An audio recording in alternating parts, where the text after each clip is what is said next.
21 मई 2025 सुबह के 5:57 रीना नाम की एक औरत जो सुबह सुबह उठते ही अपने घर के पीछे जाती है, जहाँ पे उसने पिछली रात अपने पति का बिस्तर लगाया था। वो वहाँ पे क्या देखती है कि जो उसका पति था उसका कोई बहुत ही बेरहमी से रात को ये मंजर देख के उसका रोना और गिड़गिड़ाना शुरू हो जाता है। जिस चीज को देखते हुए उसकी फैमिली वाले और उसके पूरे गांव वाले उसके घर के पीछे इकट्ठा हो जाते हैं। थोड़ी देर बाद वहां पर पुलिस को बुलाया जाता है और रीना को जिन दो लोगों के ऊपर शक था उनको जबरदस्ती अरेस्ट करवाया जाता है। लेकिन एक ऐसा सबूत जिसको एक स्निफर डॉग ने पकड़ा और जिसके बाद पूरे केस को ही उसने बदल के रख दिया। बाद जब इस चीज की सच्चाई सामने आई तो उसने सारे रिश्तों को ही बदल के रख दिया। ये सारा मामला है यूपी का, जहाँ पर एक फैमिली कानपुर के लक्ष्मण खेड़ा गाँव में रहती थी। इस फैमिली के अंदर दो मेंबर थे, यानी कि एक पति और एक पत्नी। पति का नाम था देवेंद्र और पत्नी का नाम था रीना, जिसकी एक सासू माँ थी और उसका एक बेटा भी था। यहाँ पर उसकी सास का नाम था चंद्रावती और बेटे का नाम था ओनर। इस फैमिली में ये औरत रीना और इसकी सास और इसका बेटा एक कमरे के अंदर कूलर के सामने सो रही थी। लेकिन वहीं पर धीरेन्द्र जो कि घर के पीछे वाली साइड सोया था। और जैसा कि मैंने आपको बताया, जब रीना सुबह उठ के जाती है तो वो देखती है कि उसके पति को किसी ने बहुत ही बुरी तरह से मार दिया। इसको सबसे ज्यादा जो डाउट है वो एक फैमिली के ऊपर है जो कि इनके पड़ोस में रहती थी, जिसके अंदर कीर्ति यादव नाम का एक शख्स रहता था। उसका भाई था राजू यादव और कीर्ति का बेटा था रवि। इसकी शादी मई के महीने में ही होने वाली थी। रीना बताती है कि उनको इन तीनों के ऊपर ही शक है, क्योंकि धीरेन्द्र की रिसेंटली ट्रैक्टर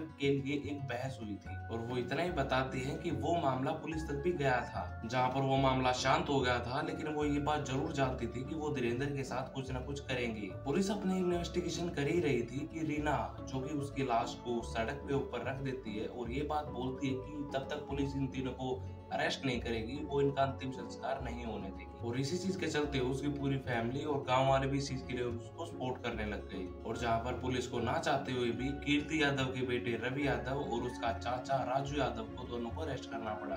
और इन सब चीजों के चलते हुए वो उनको अरेस्ट करते हैं और उनसे पूछताछ करना भी शुरू कर देते हैं। लेकिन पुलिस को ये मामला थोड़ा सस्पिशियस लग रहा था। जहाँ पर रीना वो दोनों को ही अरेस्ट करवाना चाहती थी और जहाँ पर ये दोनों ही कल्पित बताए जा रहे थे, इनकी कोई भी ऐसी स्टेटमेंट नहीं थी। या फिर देखा जाए तो उनकी बातों से बिल्कुल भी ऐसा नहीं लग रहा था कि उनका इस खून से कुछ लेना देना है। जब इन्हीं सब चीजों के चलते हुए पुलिस को इन सब चीजों के लिए शक होने लगता है तो वो स्पेशल डॉग्स का सहायता लेते हैं। और पुलिस को ये चीज पहले से ही पता थी कि राजू और रवि ने ये चीज नहीं किया है, क्योंकि इस केस के चलते हुए एक चीज और हुई थी। पहले जल्दबाजी में पुलिस ने स्निफर डॉग्स को भी वहाँ पे पहले पहुंचाया था। यहाँ पर स्निफर डॉग को धीरेन्द्र की लाश के सामने खड़ा किया गया था और उसके बाद ये डॉग रीना की तरफ गया और उसके बाद ये बार बार ये डॉग इनके वॉशरूम की तरफ जा रहा था। इन मामला अब ये था कि रीना के अकॉर्डिंग जो एक खून हुआ था वो उनके घर के पीछे वाली साइड हुआ था। वहीं पे धीरेन्द्र का जो बेड था और वहीं पे उसको मार दिया गया था। लेकिन उसके बाद जो उनका वो स्निफर डॉग था वो उनके आंगन की तरफ क्यों आ रहा था, जो कि उनके घर के अपोजिट साइड, और वो डॉग उनके आंगन में जाके बैठ जा रहा था बार बार। और पुलिस को इन्हीं सब चीजों के चलते हुए एक बार के लिए शक उनकी फैमिली के मेंबर्स के ऊपर भी हुआ था। और जिसके बाद रवि और राजू की दोनों की स्टेटमेंट आती है और जिसके बाद बहुत सारी चीजें बिल्कुल क्लियर हो जाती है और पुलिस धीरेन्द्र के घर पहुंचती है। पुलिस पहुंचने के बाद पहले उनका आंगन चेक करती है, उसके बाद उनके घर के सारे रूम चेक करती है और उसके बाद उनके वॉशरूम की तरफ जाती है। और जब पुलिस ये सारी चीजें चेक कर रही थी तो वो क्या देखते हैं, उनके आंगन में और उनके रूम्स के अंदर कुछ खून के छींटे पड़े हुए थे। और यही चीज का सबसे बड़ा सबूत था कि जो सब चीजें उनको बताई गई हैं वो क्लियर और प्रूफ के साथ नहीं है। जिसके बाद ये केस और थोड़ा डार्क हो जाता है। इसके बाद हमारी फोरेंसिक टीम को बुलाया जाता है। फोरेंसिक टीम इस चीज को,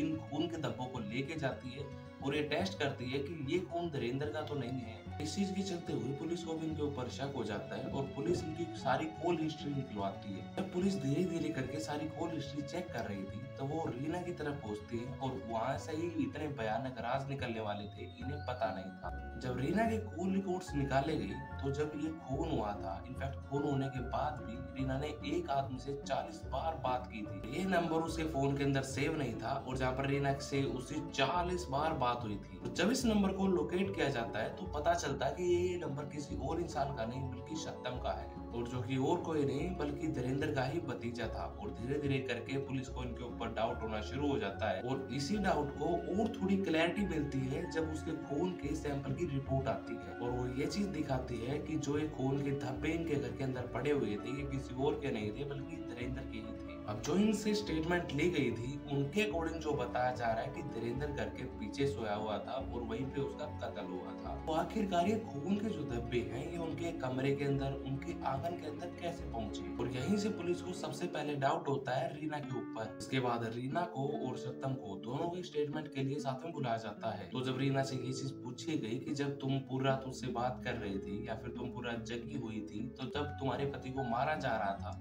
तो किसी तरह की कुछ आवाज आई होगी, तो वो तो तुमने सुनी ही होगी। और ये आवाज रीना को क्यों नहीं सुनाई थी? और जो धीरेन्द्र जो बेड के ऊपर सोया हुआ था, क्या उसको उठने तक का ही मौका नहीं मिला? इसके बाद रीना बहुत सारी बातों को गोल गोल घुमा रही थी, लेकिन फिर यही तहकीकात और यही सारी बातें सत्यम से भी की जाती है। और वहीं पर सत्यम से पुलिस अपने वे में पूछताछ करना शुरू कर देती है। और जहाँ पर सत्यम की जब तहकीकात हो रही थी तो वो बीच में टूट जाता है और वो एक सच बताता है, और ये सच बहुत ही ज्यादा गहरा था। जहाँ पर सत्यम ये बताता है कि रीना और सत्यम दोनों ही अपने एक दूसरे के साथ फिजिकल रिलेशनशिप में थे, और ये सारी चीजें पिछले 2 सालों से चल रही थी। और इन्हीं 2 सालों के बीच में और भी बहुत सारी चीजें अजीब हुई थी। धीरेन्द्र जो कि अर्ली वापिस आ गया था, उसने सत्यम और रीना को ये सब चीजें करते हुए देख लिया था। उसके बाद वो बहुत ही ज्यादा गुस्सा हो गया था, लेकिन उसको जैसे तैसे करके रीना ने समझा दिया था। वो ये बात जरूर जानता था कि रीना उससे कुछ न कुछ छुपाने की कोशिश कर रही है। उसने कुछ ही टाइम पहले 20,000 रुपए के गेहूं बेचे थे। किस लिए? क्योंकि वो अपने घर पे सीसीटीवी कैमरा लगवाना चाहता था, जिससे वो अपने बीवी के ऊपर नजर रख सके। और यही बात रीना को पता चल गई थी और उसने ये चीज डिसाइड कर ली थी कि वो धीरेन्द्र को अपने रास्ते से हटा देगी। असल में रीना ने ये सारा प्लान 1 महीने पहले सत्यम के साथ मिलकर बनाया था। वो 1 महीने पहले ही ये सारा काम करना चाहती थी, लेकिन इन ड्यूरिंग जो सत्यम का भाई था वो छत से गिर गया था। उसको बहुत सारी चोटें आई थी, जिस वजह से बहुत सारे लोगों का घर पे आना जाना रह रहा था। और जब इस चीज को 1 महीना हो जाता है, बहुत सारी चीजें सोल्व हो जाती है, चीजें कंट्रोल के अंदर आ जाती है, तो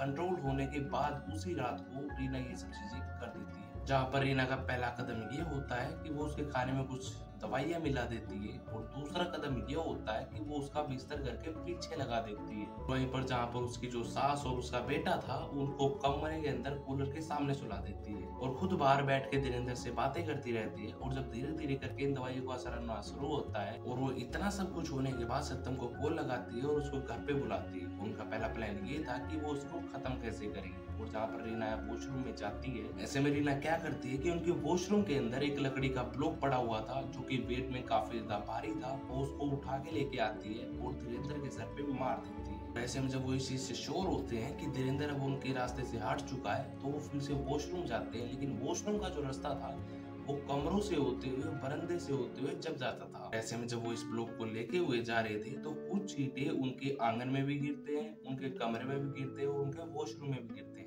और जिसके बाद ये कमरे की सफाई करते हैं, आंगन की सफाई करते हैं, वॉशरूम की सफाई करते हैं और उसके बाद अपने कपड़ों को भी धो देते हैं। जहाँ पर रीना वो ये सारी चीजें करने के बाद अपने बेटे और अपनी सास के पास सोने के लिए चली जाती है। लेकिन ऐसे में सत्यम जो कि घर के पास वाले बगीचे में ही जाके सो जाता है, क्योंकि उस चीज को ये पता था कि कल सुबह कुछ ऐसी न्यूज आने वाली है कि उसको वापस घर आना पड़ेगा। इतना ही नहीं, उन्होंने ये सारी चीजें भी प्लान कर ली थी कि उन्होंने इस चीज के लिए किसको फंसाना है, किसके ऊपर इन सभी चीजों का ब्लेम डालना है। अगर वो कुछ भी उनको बोलेंगे तो वो उनको अरेस्ट करवा देंगे, और जो कि अगले दिन उन्होंने करवा भी दिया था। अगर आपको ये इंसिडेंट के बारे में नहीं पता था और यदि हमने बता दिया, तो चैनल को सब्सक्राइब कर लो, वीडियो को लाइक कर लो। मिलूंगा और किसी ऐसी केस की न्यूज के साथ, तब तक के लिए आपका लक्ष्य है।